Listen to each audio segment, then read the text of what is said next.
This is my Jans Best Dwarf Everbearing, and I just wanted to show it to you before I cut it down. It's through fruiting right now because the first, it was loaded, and then we got a freeze and it killed all the fruit and all the leaves. And then just immediately it started growing its leaves back and fruiting again. So I got a heavy crop, but nothing like what I normally get because the freeze took the first one. But I didn't get this cut back and pruned last year because so many people have wanted cuttings. So I'm fixing to cut it down to 5 feet tall. I just love the way this tree grows. It's very tropical and weeping. And I like open center. So I like to open up the center and then let it grow wide, but not real tall, because I like to be able to pick all the fruit from the ground. But I love this tree. This is one of, anybody that comes here, this is usually, this one and Lakeland Tropical is their favorite mulberry. Even out of the Pakistani or any of them, that this is their favorite flavored berry. And so I love this tree. It's a hybrid of the Dwarf Everbearing, so it's a Morus Alba hybrid. I'm not sure what it's hybridized with, but the leaves are a little bit larger than you normally see. See that? Can't really tell. But anyway, the leaves are pretty good size, and then they get smaller on down the tree, but at the top they're pretty good size leaf. And Mark Travis said that it seems to have good disease resistance, and it does. It doesn't get the leaf spot and things like that that the other trees are showing about this time of year. It's actually hardly anything. They're super green, even though we haven't had much rain.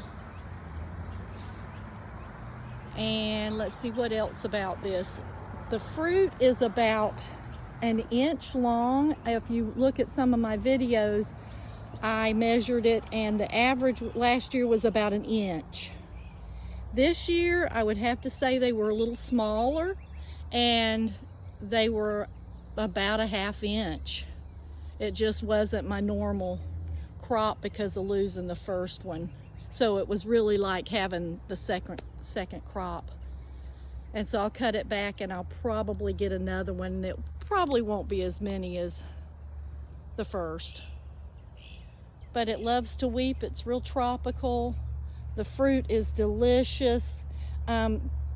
Most everbearings that you find like in the nurseries and Walmart and different online stores, that Everbearing, that Dwarf Everbearing is more like a 1/4 inch berry, and it's not real tasty.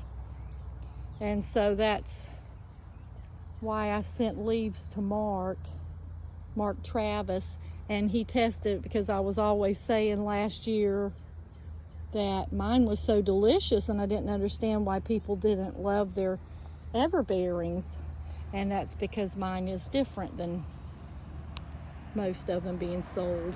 So if you have an Everbearing that you don't love, or if it doesn't fruit super heavily or have a decent sized berry, I think 3/4 to an inch is a good sized berry for as much as it puts on. It fruits as heavily as World's Best does, and it is really delicious. So if you have a Everbearing that you're not happy with, I do sell cuttings from my trees, and I am a mulberry addict for sure. I have about 70 mulberries planted and about 50-ish varieties.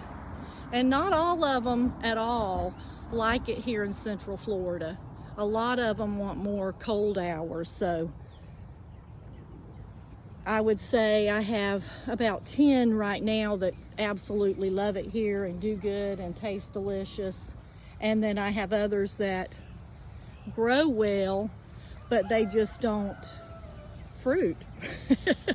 This white one here from Dave Wilson right there, it's pretty, but if it does give me some fruits, which it did this year, they all fell off before I really got a good taste of them. They're little white ones, but I know in a colder climate it would probably be a delicious sweet berry. But I'm cutting it way back and I'm going to graft to it, make it a cocktail tree. And then this is boysenberry from Just Fruits and Exotics, and it's a slow grower for me, but they say on their website that it's fast growing, so it could just be that this is in front of it and it wants more sun. Who knows? You know, you never know. If you think something, you have a tree and you think, oh, it doesn't grow good here, it could have been root bound. There are so many factors. You know, it might not like it in the spot you have it. You might have gotten leaves that have Roundup or something on them. I mean, there is so many factors. I wouldn't give up and just try a mulberry one time or a fruit tree, and if something happens, just think, oh, it just didn't like our climate. No, it could have been many things. So I give my trees lots of chances and plant them in several different areas in the yard. This is Valdosta, super fast growing. I'm telling you, this thing is, I don't know, I'm not super good with how tall things are, but I would say close to 15, 20 feet tall. And it grows a good 4 feet a month.